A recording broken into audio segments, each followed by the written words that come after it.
I am Levon Holman, certified life coach, and my messages are simple, but they're made to touch the heart and the mind in a unique way, just by coming straight forward and making sure that you get the understanding of the things that are just were supposed to be simple, and teaching and just things in life. Period. My angle is making you think. It's just to provoke you to thought. What if we getting tricked?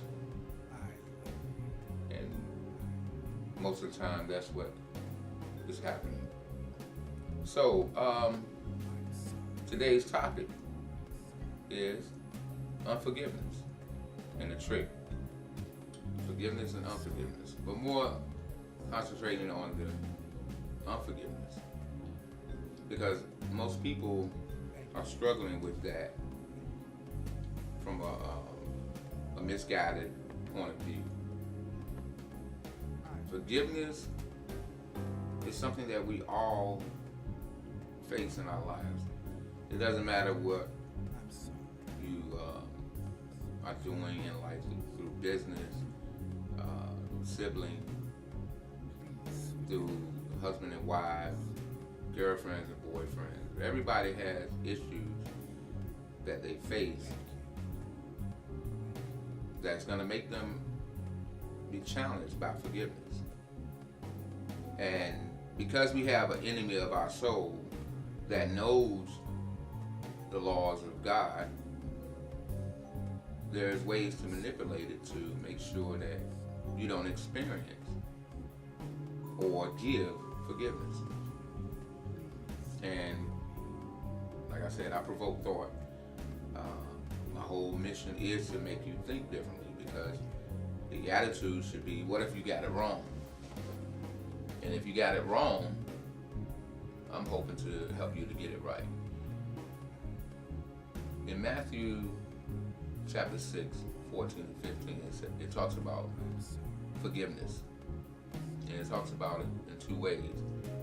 And it said, the Lord will forgive you all the time if you forgive others. So it's conditional. And you really need to hone in on this, because most of the time people don't want to forgive because they don't want the person to feel like they got away with what they have done to them. They don't want them to feel like they have gotten over on them, or some kind of way is a secret type of revenge. Unforgiveness has a root of revenge. It has a root of grudge holding, and it has a root of true regret. But it got there through a certain way. Now, Jesus said offenses must come, but he also said, woe unto whom they come through. So the offenses, they gotta come, and they are created, or they are there to help us to get stronger in forgiveness. They happen to him. I know you've read it or heard about it, where Jesus would say, forgive them, for they know not what they do. That meant something. And for they know not what they do is something that you really have to hone in on. Why would he say that? And the issues of today, they're the same issues of tomorrow, the same issues of yesterday. And I'm talking about from generation to generation. But the main thing is, why is forgiving so important? And the root of forgiving is love. And that's the issue that really is the focus. But you have to get through what I could call the red tape of living this life of forgiveness and love. Because we have been taught in so many different ways. It could be directly or indirectly. But we have been taught more situations of unforgiveness or hold a grudge than anything else. And they come through little terms like, I can forgive, but I can't forget. Now, what is forgiving without forgetting?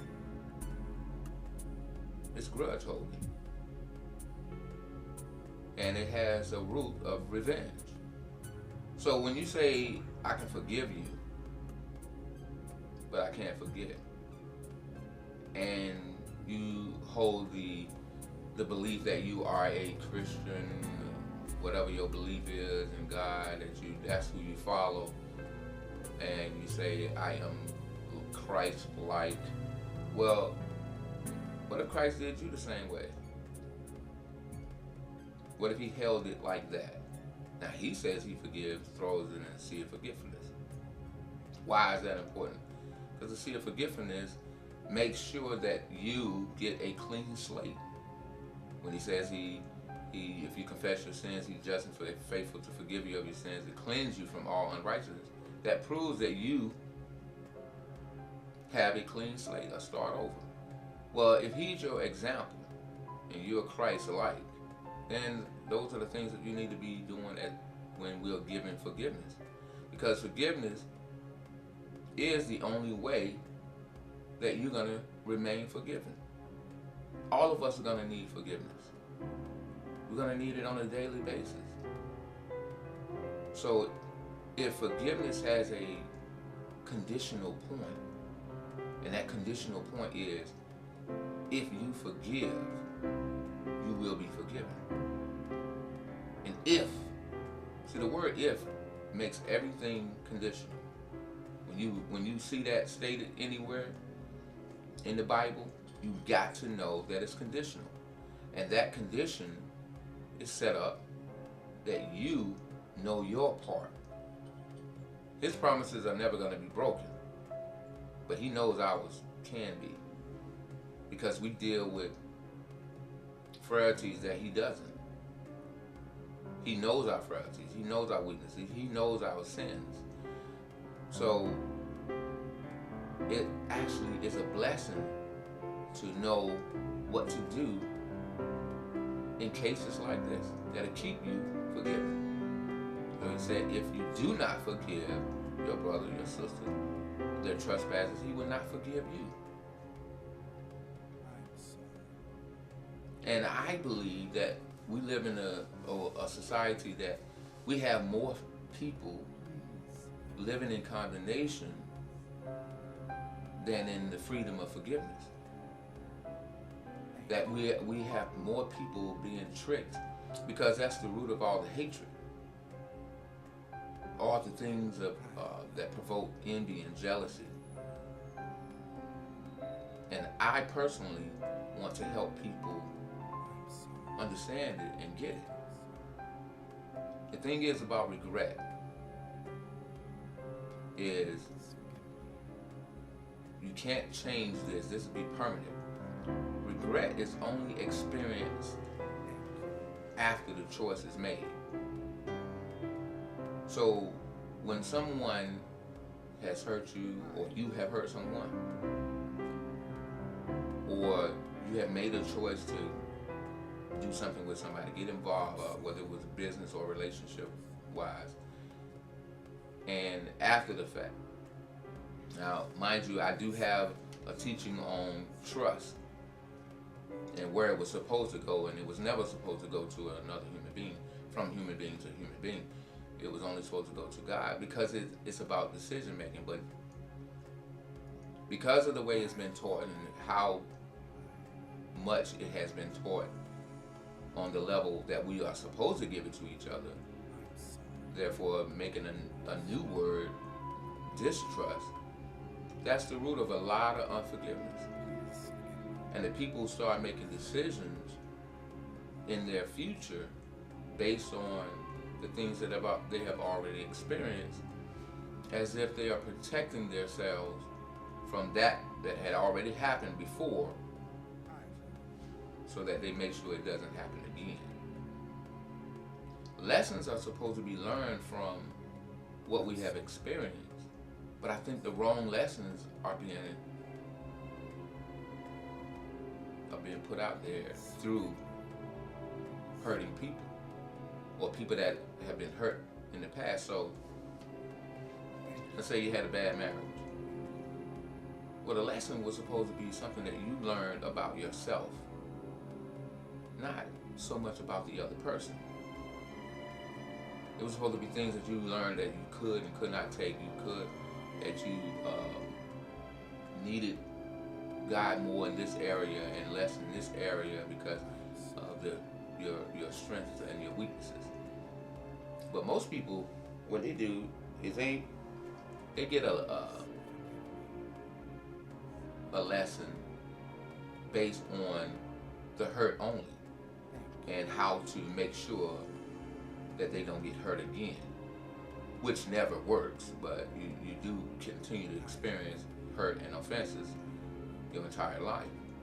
But what they do is they try to make sure that the hurt doesn't happen, or the offense, by becoming hard, by making sure that from the beginning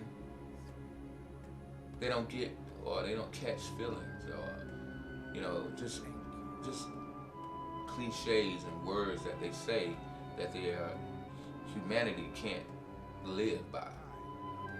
Their emotional makeup made by God can't allow them to live by, because all of us are too human not to have emotions, and those emotions have to be dealt with.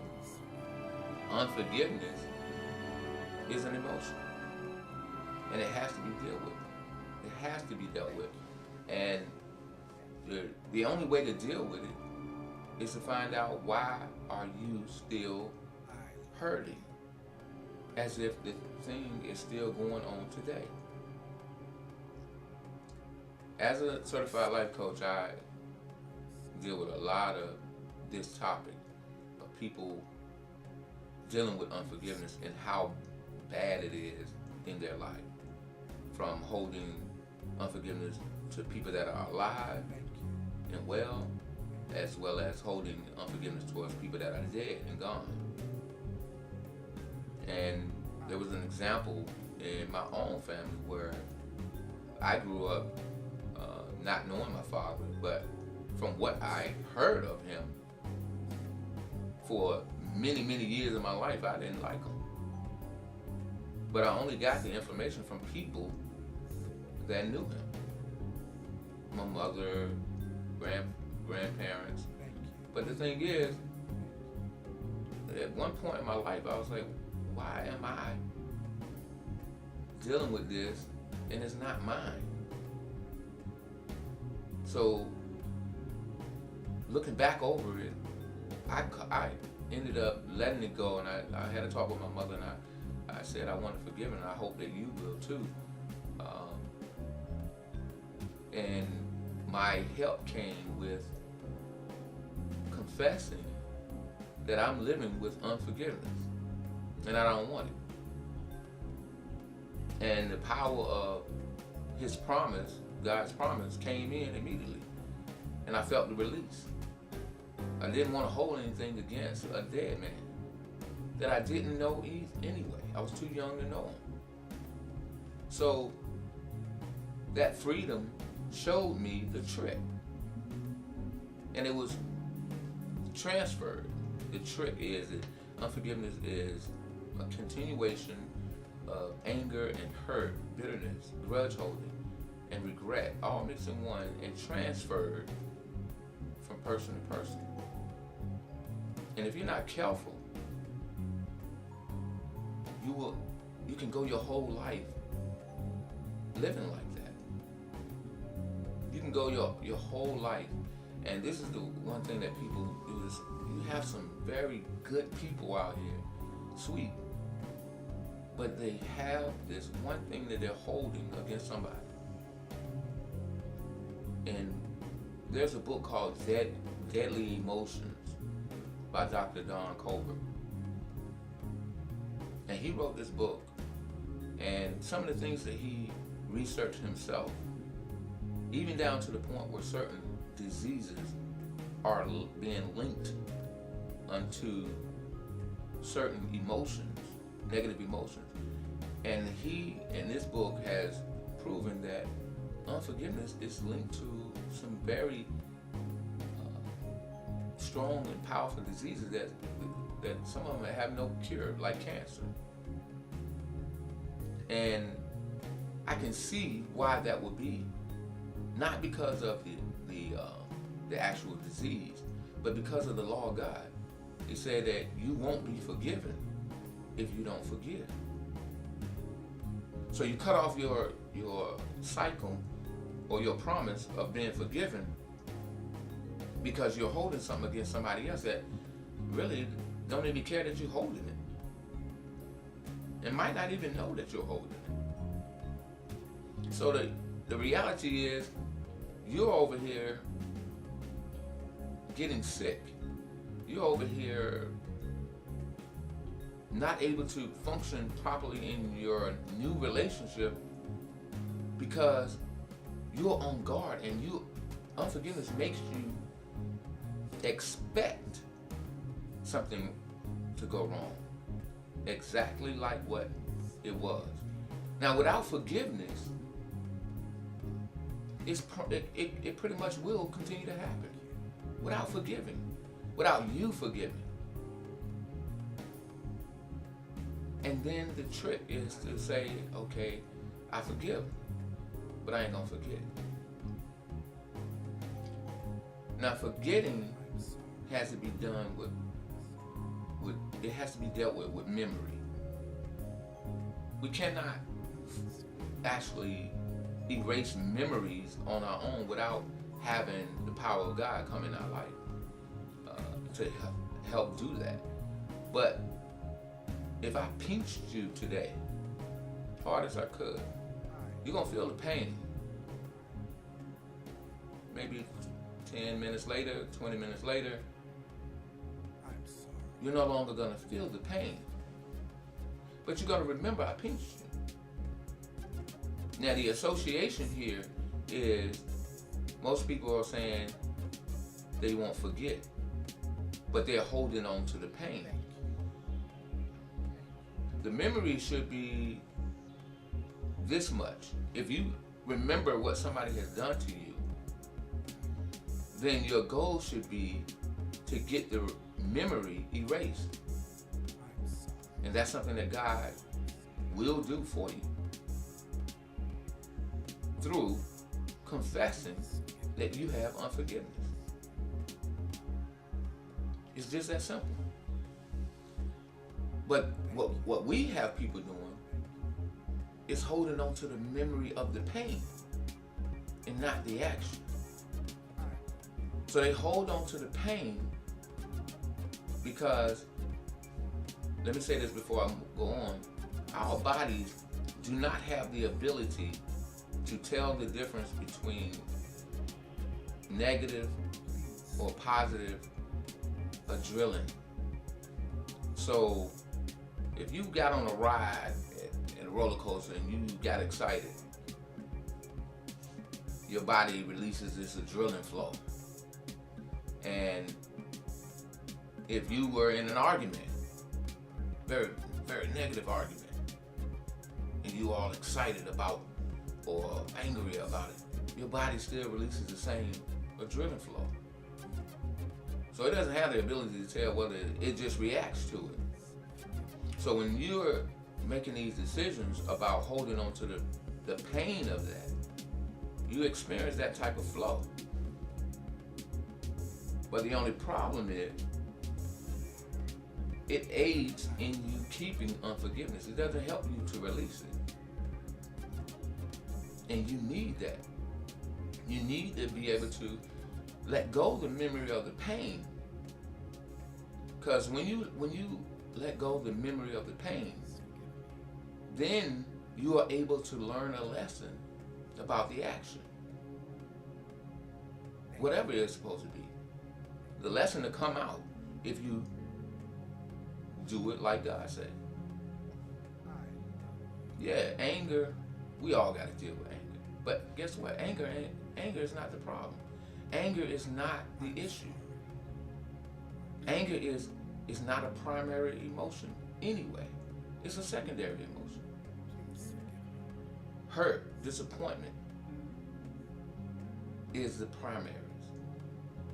Because though that's anger follows those. So when you grow into this understanding, you'll stop dealing with the anger and start dealing with which is the secondary emotion, and start dealing with the primary emotion. And unforgiveness only wants you to deal with the secondary emotions.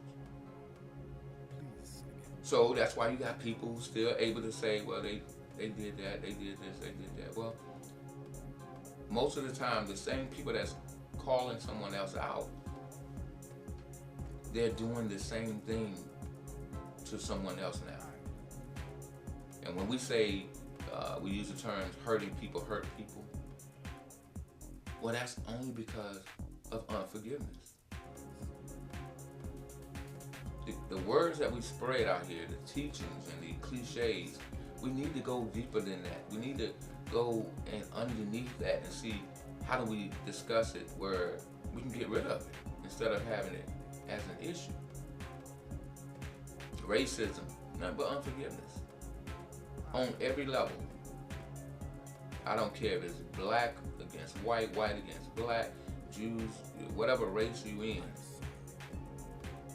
The bottom line is that it's still unforgiveness. And that's why it fuels so much. It just continues to grow. And I don't want to live my life with something that I have no need for. I have no need for racism. I have no need for grudge holding. It only blocks my blessings. It only sets me up to give that same thing back to somebody else. That hurt, that disappointment, and act like it was all right. These teachings have to be taught in this way so that people can understand you're only hurting yourself. Make sure you listen to the video on trust. It's on this channel. It's underneath this video.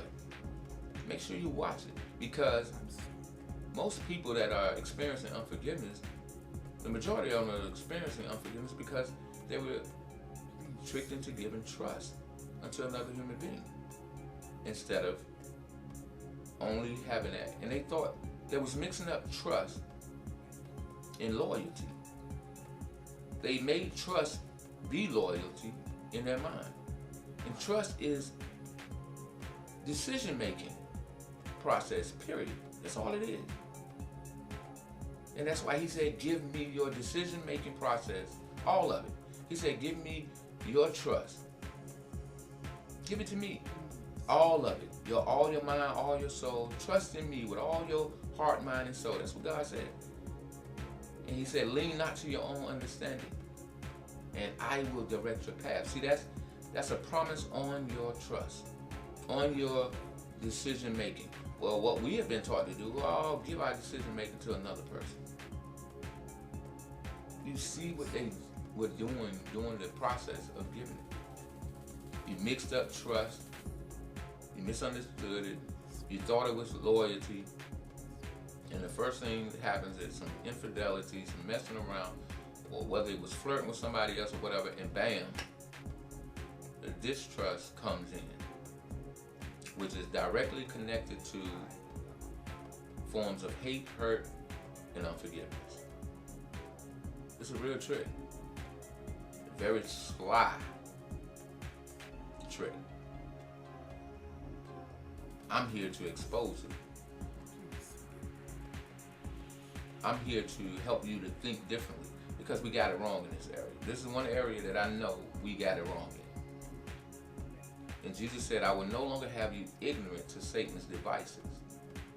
So when we're listening to messages like this is a spiritual moment. You can bring up any time when you're struggling in this area, and when you're thinking about that person that have done you wrong, and you connected to a memory of hurt, just remember you're fueling that. You're giving it power, and it's growing, and it's continuing to grow.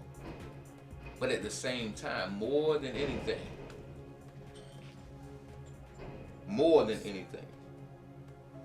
we have unforgiveness being a direct connection to you not being forgiven. It is a promise. It is a law. And sadly enough, it's hurting more and more people and they don't even know it. Now, if you're struggling with unforgiveness, the first thing to do is no different than anything else. Most people ask God for forgiveness. And I just want to teach this much. You don't have to ask God for forgiveness. You simply have to confess what your sin is. Unforgiveness is a sin. Because see, the word confess, if if you've listened to any other of my videos, the one on hypocrisy, I talked about it in detail. He said if you confess, the word confess means to agree with. To agree with what? To agree with what he already knows about you. He knows everything about you, even your struggle with unforgiveness. You steadily saying, God, help me with this unforgiveness. Forgive me for this. Well, I'm here to help you get it direct. And if you would just simply confess it. Confess that you are and have it. Name the person, name the situation, whatever. This is my sin. And then the promise happens immediately. The promise says, he is. This is after. Because remember, it started with the word if. Just like I told you earlier. If makes everything conditional. That means that you have a part and God has a part. Wherever you see the word if, you have to look at it like that. When you're studying for yourself, you have to look at it like that. If you confess your sin, and the promise comes in. He is faithful and just to forgive you. There it is. And then the second part of the promise, and then cleanse you of all the unrighteousness. That's when you will experience it. That's when you will feel what you were supposed to feel with forgiveness. You get forgiven, you forgive. The memory will be there just for a new lesson. A lesson that you were unable to experience through unforgiveness. And then you can spread that lesson instead of the other lessons that have been spread. Like, baby, don't let him get away with that. Don't let her get over on you like that. You don't have to you can forgive, but you don't have to forget. All the things that coach you into the wrong thing. Now, the only problem with those people teaching those type of lessons or coaching you in that area is they have no idea that they're setting you up not to be forgiven. Remember, Matthew 6:14-15 says, if you forgive, he shall forgive you. But if you do not forgive, you will not be forgiven. Now, why would I know that law? And that's a law from God, not a doctrine of man. Why would I know that and come and teach you the very opposite?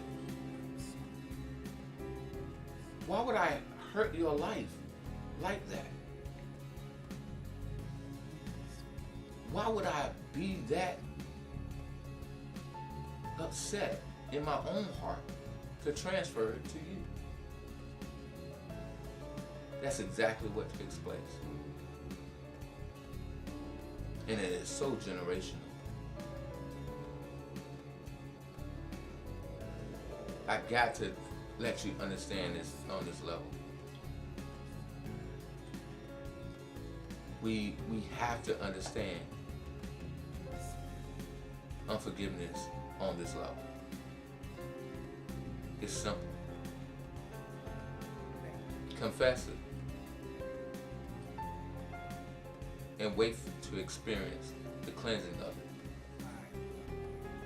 Nobody's got over on you. Because believe me, conviction, I don't care if it's the devil worshiper that you know or whatever. Nobody is more powerful than the conviction of God. Nobody. It's asinine to think that somebody that you know is getting away with something. You want them not to get away with it.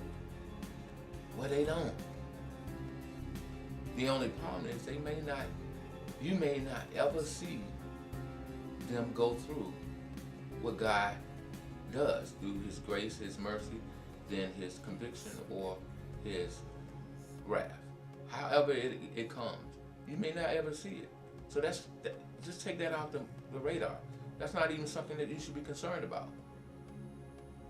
Because He said, vengeance is His, and I shall repay. That's why He tells you to don't render evil for evil, but love. And then He gives you even one where it says, if you show them love, which is forgiveness, it would be like heaping hot coals upon their head. So if that is enough to satisfy you, then give them that love, give them that forgiveness. But the truth of the matter is, you need to let go of the unforgiveness. Especially if you're claiming to have that type of love. Especially if you're claiming to be Christ-like. Or in any way, shape, or form, having some relationship with Him. Because that's what He's going to teach, and this is why you're hearing this today. Because one thing about love, it said, love does not keep a record of wrong done to it. Well, let me share with you, there's two areas where you keep a record of wrong done to you. That's unforgiveness.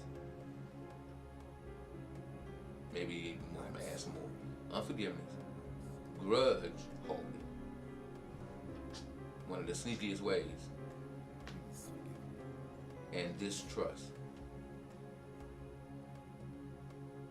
And that right there is a wrap up of all the areas that you get tricked into holding unforgiveness. You get tricked into it. And because your enemy, the enemy of your soul, knows the law, he got so much to fuel on it, especially with the counsel that he brings in when you go to sleep angry. That's why God asks us,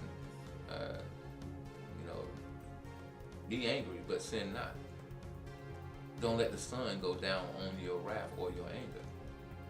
Because He knows that when you go to sleep, or you with that, you're going to wake up with a whole different level of anger.